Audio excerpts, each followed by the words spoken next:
Hi, good morning. రాత్రికి వచ్చే చినుకులు పడి కొద్దిగా చల్లగా ఉంది. ఇప్పుడు దాకా ఇంట్లో పనే సరిపోయిందండి.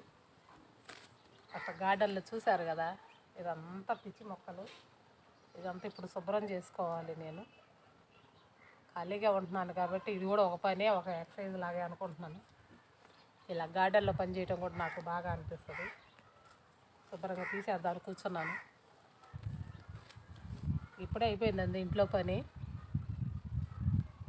ఉంటుంది కదా ఇల్లు అన్నాక పనులన్నీ చేసుకొని వచ్చేసరికి ఎప్పుడో కూర్చొని తీద్దాం అనుకున్నాను. కాకపోతే మా ఇంటి దగ్గర చిన్న డిస్కషన్ జరుగుతుంది భార్యాభర్తలకి.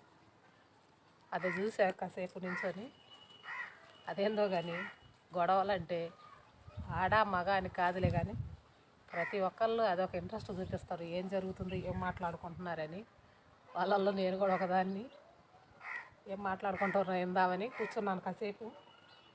ఏమీ లేదండి, కాస్త డ్రింక్ వేసుకొని వచ్చాడని వాళ్ళ ఆవిడ కోపడుతుంది. అంతకుమించి ఏమీ లేదు. ఆ డ్రింక్ గురించి నేను ఒకటి చెప్పాలనుకుంటున్నాను. అదేమిటంటే, కాస్త రిచ్గా ఉన్న వాళ్ళు తాగితే ఏమంటారు, ఆయన ఉన్నాడు కాబట్టి ఆయనకు డ్రింక్ అలవాటు ఉంది, అది పెద్ద తప్పేం కాదంటారు. అదే మధ్యతరగతి వాళ్ళు అనుకోండి, ఆయన కొంచెం మంది అలవాటు ఉందండి, పెద్దగా తాగాడు, అప్పుడప్పుడు తాగుతారు అని ఎంతో గొప్పగా చెప్పుకుంటారు.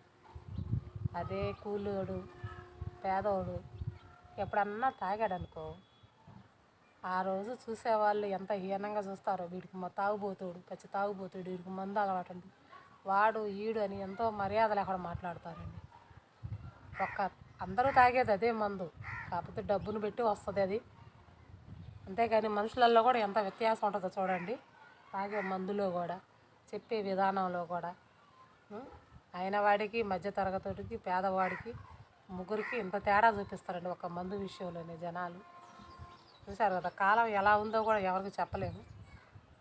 అలా ఉంది ఇప్పుడు ఈ లోకం. లైక్ చేయండి, షేర్ చేయండి, కామెంట్ చేయండి. నేను ఎలా ఉన్నానో అలా వచ్చి గార్డెన్ పని చేసుకుంటున్నాను. ఎందుకంటే ఈ మట్టి అంటూ అంటుంది కాబట్టి. బాయ్.